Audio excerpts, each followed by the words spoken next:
Alright guys, na mapagpalang araw sa inyong lahat. Meron tayong isang reaction video dito kay Rob Trip.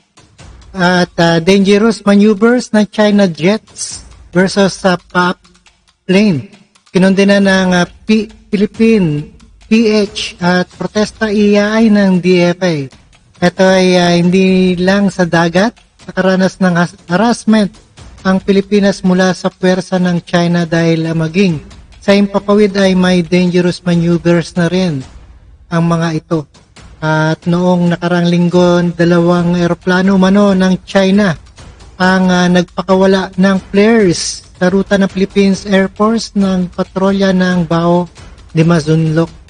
At panoorin po natin guys, kinundi na ng Department of National Defense sa panibagong aksyon ng China habang plano naman ng Foreign Affairs Department ang protesta na agahain ng protesta laban sa China. Alright, no other further ado, let's do watch.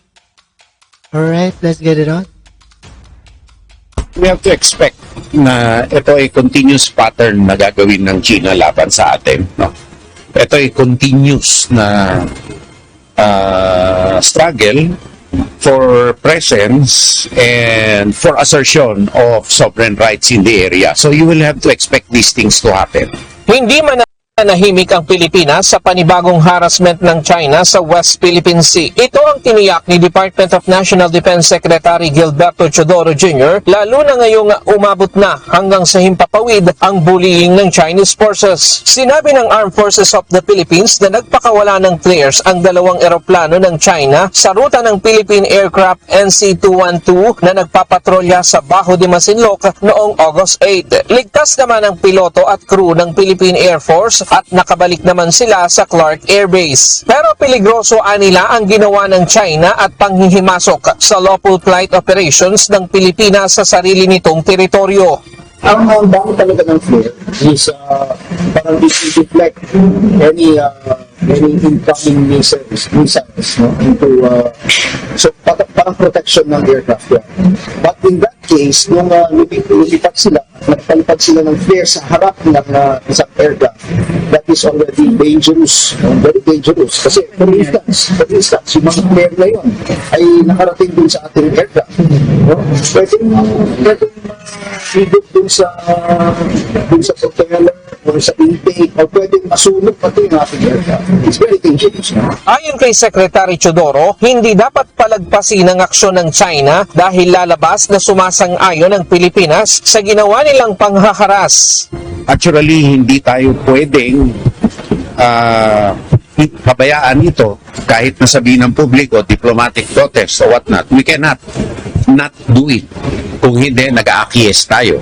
Sinabi naman ng Department of Foreign Affairs, maghahain sila ng protesta kontra China kaugnay ng insidente. Definitely we will protest this latest move coming at a time na medyo nagka-calm down ng konti and then bigla na lang nangyari ito. The President has come out very strongly on this and we will maintain that position. Ayon sa DND, bahagi ang pangyayaring ito sa naratibo ng China sa pag-angkin sa buong South China Sea na hindi naman suportado ng international community. Dinadaan rin nila sa lakas at puwersa ang pag-angkin sa teritoryo kahit pa ang Pilipinas ang may karapatan sa West Philippine Sea. All they have on their side is brute force, no, and strength and might. And that's what they're gonna do. Hopefully, they listen to reason and heed the appeals of not only the Philippines but other countries to temper their moves and act in accordance with international law.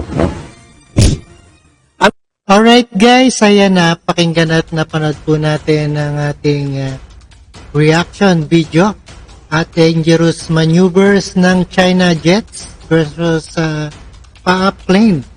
Kinundi na ng PH protesta ihaay ng DFA at delikado yan.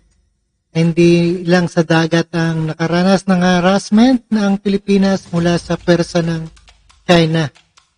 At dahil din maging sa himpapawid ay ginawa na nilang mag-harassment.